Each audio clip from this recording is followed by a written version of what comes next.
வணக்கம் my dear மக்களே, welcome to Muthu mams channel.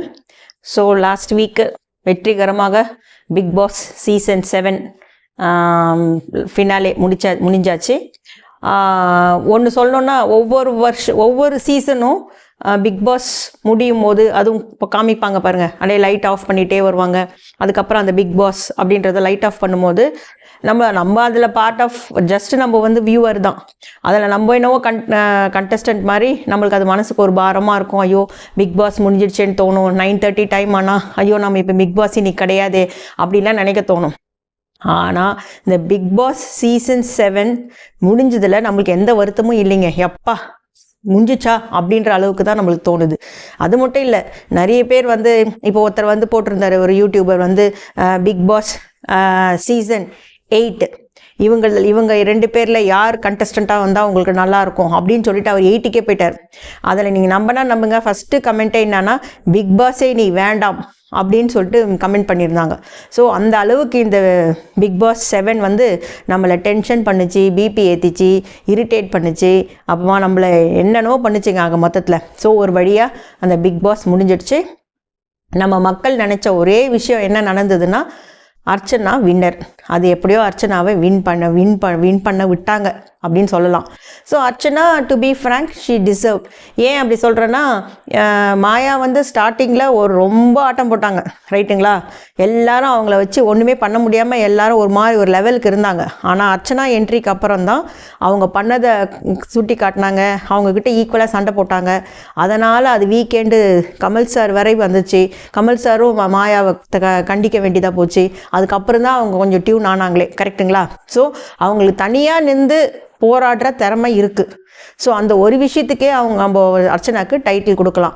அது மட்டும் இல்லாமல் பிஆர்ஓன்றாங்க, போட்டுன்றாங்க, அது வழியாக ஓட்டு போட்டாங்கன்றாங்க, என்னென்னவோ சொல்கிறாங்க. விஜய் டிவிலாம் நம்பர் 1ங்க, ஓகேங்களா? அவங்கெல்லாம் வந்து மீடியான்றது அவங்களுக்கு எல்லா விஷயமும் தெரிஞ்சிருக்கும். ஸோ அப்படி இருக்கும்போது கமல் சார் கூட இன்டர்வியூவில் கேட்கும்போது அது என்னவோ அவங்க மிஷின் ஓட்டு போட்டுச்சு அப்படி இப்படின்னு சொல்கிறாங்களே அர்ச்சனான்னு கேட்கும்போது அவர் தெளிவாக சொல்லிட்டாரு, அந்த மாதிரி இருந்தால் விஜய் டிவி வந்து கடைசி வாரம் வரை அவங்கள டைட்டில் வின்னராக இல்லை, அவங்கள கண்டஸ்டண்ட்டாகவே உள்ளே வச்சுருந்துருக்காது, எப்பயோ தெரிஞ்சு அவங்க வெளியில் அனுப்பிச்சிட்ருப்பாங்க, அதெல்லாம் பேசக்கூடாது அப்படின்னு சொல்லிட்டு அவர் ஒரு பேட்டியிலே சொன்னார். ஸோ அதனால் அதுக்கும் இதுக்கும் சம்மந்தம் கிடையாது. அவங்க வின் பண்ணாங்க, அவ்வளோதான். மற்றபடி எதிர்பாருங்கள் அப்படின்னு சொல்லுவாங்கல்ல, அந்த மாதிரி நம்ம எதிர்பார்த்தது டைட்டில் வின்னர் வந்து அர்ச்சனா வருவாங்க, ரன்னர் அப் வந்து தினேஷ் வருவாருன்னு நினச்சோம். ஆனால் அது அப்படியே மாறி போச்சு. நம்ம அதுக்கப்புறம் என்ன நினச்சோம், அர்ச்சனாவும் மாயாவும் இருப்பாங்க, மாயா வந்து ரன்னராக இருப்பாங்கன்னு நினச்சோம். கடைசியில் மணி வந்திருக்காரு. பட் எதிர்பாருங்கன்னு சொன்னால் அது நம்ம டைஜஸ்ட் பண்ணுற மாதிரி இருக்கணும். மணி வந்து ரன்னரப் ஆனதில் யாருக்கும் எந்த வித வேற்று கருத்தெல்லாம் இல்லை, ஓகேங்களா? ஃபஸ்ட்டு அட் த பிகினிங் அவர் ரவீனா கூடயே பேசிகிட்டு சுற்றிட்டு இருந்தாருன்னா கரெக்டுங்க. நிக்சனு, ஐஷு இவங்கெல்லாம் இருக்கட்டுமே, அவங்கெல்லாம் நான் பார்த்துக்கிட்டே இல்லை. அப்படி இருக்கும்போது உள்ளே வந்து பண்ணது பார்த்தீங்கல்ல, அப்படி இருக்கும்போது இவங்க நல்லா தெரியும் வெளியில், ப்ளஸ் லவ்வராகவும் இருந்திருக்காங்க, லவ்வர்ஸ்ன்னு சொல்கிறாங்க. அப்படி இருக்கும்போது அவங்க 2 பேரும் ஒரே இடத்துல 100 நாட்கள் இருந்தாங்கன்னா அவங்களுக்குள்ள பேசணும், தனியாக பேசிக்கணும், இருக்கணும்னு நினைக்கிறது தப்பு இல்லை. பட் அவர் அதை ட்ரேஸ் அவுட் பண்ணிவிட்டு 2 பேருமே கொஞ்ச நாள் கழித்து அதுக்கப்புறம் அது அலர்ட் ஆகிட்டாங்க. ஏன்னா டான்ஸில் ரவீனா மொத்த அமௌண்ட்டு கொடுத்தாங்க பாருங்கள் மணிக்கு. அப்போவே மணியும் சரி ரவீனாவும் சரி கொஞ்சம் அலர்ட் ஆகிட்டு அவங்க கொஞ்சம் நல்லா கேம் ஆட ஆரம்பிச்சிட்டாங்க. ஸோ அதனால் மணி வந்து எனக்கு தெரிஞ்சு யார்கிட்டையும் சண்டை போட்டதில்லை. அவருக்கு எதிர்ப்புன்னு வந்துச்சுன்னா அவருடைய கருத்தை வந்து அவர் பாலிஷ்டாக சொல்கிறார், ரஃப் அண்ட் டஃப்பாக சொல்கிறது இல்லை. ஸோ அவர் ரன்னர்-அப் ஆனதில் ஒன்றும் தவறு இல்லைன்னு நினைக்கிறேன். He also deserves. ஸோ அதுக்கப்புறம் பார்த்திங்கன்னா இதில் வந்து டைஜஸ்ட் பண்ண முடியாத விஷயம் என்னென்னா, அந்த டைட்டில் கொடுத்தாங்க பாருங்கள், கேம் சேஞ்சர், என்டர்டெய்னர் அப்படின்னு சொல்லிட்டு பிக் பாஸ் டீம், அதான் பேக் ஸ்டேஜில் இருக்கிறவங்க டீம் அவங்க செலக்ட் பண்ணதுன்னு சொல்லிட்டு அதில் எல்லாரும் ஏற்றுக்கலாம். ஓகே, மாயா கூட என்டர்டெய்னர், ஏன்னா அவங்களுடைய ப்ரொஃபஷனே அதே தானேங்க. ஸோ அது கூட அவங்க வாங்கலைன்னா எப்படி? ஸோ அது ஓகே. பூர்ணிமாவுக்கு கொடுத்ததும் ஓகே, பரவாயில்ல. அதுக்கப்புறம் தினேஷ்க்கு வந்து கேம் சேஞ்சர்னு கொடுத்தாங்க. எனக்கு தெரிஞ்ச அவர் ஆரம்பத்தில் வந்த புதுசில் தான் அவர் நல்லா விளையாடினார். நம்மளாம் கூட அவருக்கு நல்லா சப்போர்ட் கொடுத்தோம். ஏன்னா அவர் வந்து அர்ச்சனாக்கு மேலே இருந்தார் ஃபஸ்ட்டு ஓட்டிங்கில். அதுக்கப்புறம் தான் அப்படி இப்படி போய் அர்ச்சனா ஃபஸ்ட்டு வந்தாங்க, அப்புறமா தினேஷ் வந்தார். அப்படி இப்படி போய் கடைசியில் ஏன்னா அவர் விச்சு மேமியே ஃபோக்கஸ் பண்ணதுனால மக்களுக்கு அது பிடிக்காமல் போயிடுச்சு. அதனால் அவர் கொஞ்சம் அப்படி வெளில வந்துட்டார் ஆட்டோமேட்டிக்காக. ஸோ அவர் கேம் சேஞ்சர்னு கொடுத்தாங்க. நிக்சனுக்கெல்லாம் எதுக்கு கொடுத்தாங்கன்னே தெரியலைங்க. அதனால் இது ஆனது ஆச்சு போச்சு. பட் இப்போ பிக் பாஸ் முடிஞ்சிடுச்சு. இப்போ அடுத்த பயம் நமக்கு என்னென்னா, அடுத்தது பிக் பாஸ் ஜோடிகள்னு சொல்லிட்டு அடுத்தது ஆரம்பிப்பாங்கன்னு நினைக்கிறேன்.